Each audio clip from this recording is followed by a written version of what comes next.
Adam, how are you? What's been happening since I last spoke to you in the Mash House in Edinburgh? Hi Jen, we're really fab, thanks. How are you?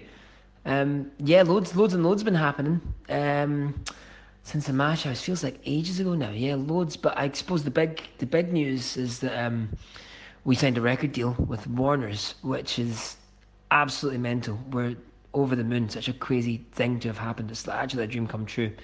So yeah, that's happened, and we've kind of things have been put on hold a little bit. Well, just basically trying to work out the next step and working out the deal and stuff like that. So now at this point, we've just been writing songs.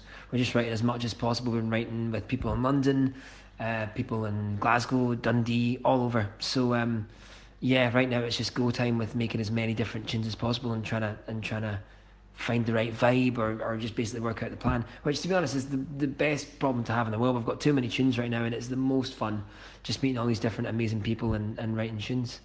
And we'll have 4 new songs in the set next week for HYYTS, which is the most exciting news. First time we've played brand new songs in a while, so we're so excited. Oh, I'm so excited about the Warner Music signing. How did that all come about? Yeah, it's absolutely mental. How did it come about? I think there's a number of ways that it was kind of happening, but I think the most important, the kind of first and foremost was we just have an absolutely amazing manager, Paul, who is kind of has been connected in that world for a while, and he kind of just was putting the feelers out and making sure that people knew about us. And then, actually, weirdly enough, it was the Mash House was the first time that Holly, the A&R girl who basically championed us and signed us, she's absolutely amazing. She saved our whole lives, basically. She came to the Mash House and liked what she saw, and then gave it to her boss, and it kind of went up and up until yeah, they made a deal, which is absolutely mad. Amazing. So it is like proof that these wee tiny gigs are the ones that are the biggest ones of your careers in a way. Like the wee ones are the ones that champion everything else for what's to come. I'm so excited that you're playing King Tut's next Thursday, the 29th. There's still tickets, isn't there, if people want to come. I'll be there. I'll be down the front singing. And you mentioned earlier on that you're going to be playing new music. Can you tell me a bit about it?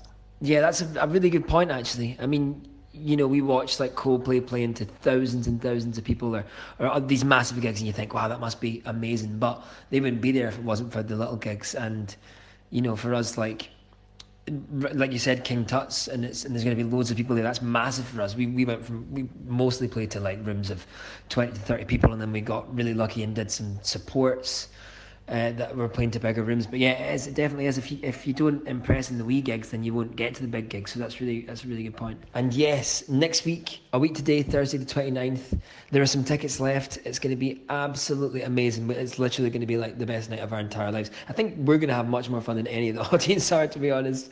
Yes, there'll be 4 new songs in the set. We're opening with a new song.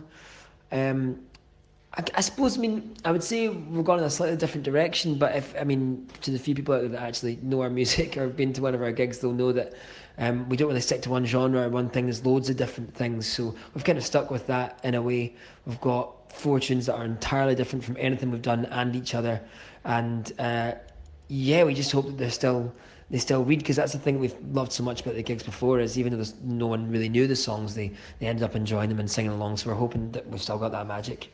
I think that's a really good way of looking at it. Like, just do what you want, because if you're going to end up doing stuff that someone's telling you, oh, it all has to sound the same and be the same and fit, then you're not going to like appreciate it if that's not what you want it to be. So I love that you're just going to go for it and hope for the best. I love that. A little birdie told me there might be an EP out before Christmas that we can look forward to. Yeah, I think you're so spot on. I think it's just about, like, it has to come from you in the first place, right? Like, if you are enjoying yourself, then hopefully everything else will fit into place, and that's the most important thing. So, yeah, I think you're spot on. Yeah, I actually didn't know we were allowed to say that, so I was trying to, bite my tongue earlier. But, yeah, I think it's going to be mid-October. We've got an EP coming out of the tunes that we've been playing for the last last year or so. Since we've been a band, we've had these songs. So, if you've seen us at a gig and you've loved a song and it's not been out, then this will be on this EP. But then it's on to the next things. I think we've got another EP out not long after that, really early next year, and then hopefully an album by summer next year. And yeah, that's the plan. Just keep making as much as possible. Yeah. Oh, I feel totally in the know if I'm not supposed to know about that. That's so exciting. I love you've got such a good plan, such a detailed plan, and it'll keep you to schedule as well. I love a good plan. I cannot wait to see you guys on Thursday night and hear some of the new stuff. I'm sure we'll catch up at the gig. But yeah, have a good week, and I'll see you next week. Thank you so much, Jen, and thanks as always for being so nice to us. And yeah, can't wait to see you next week. See you then. Peace.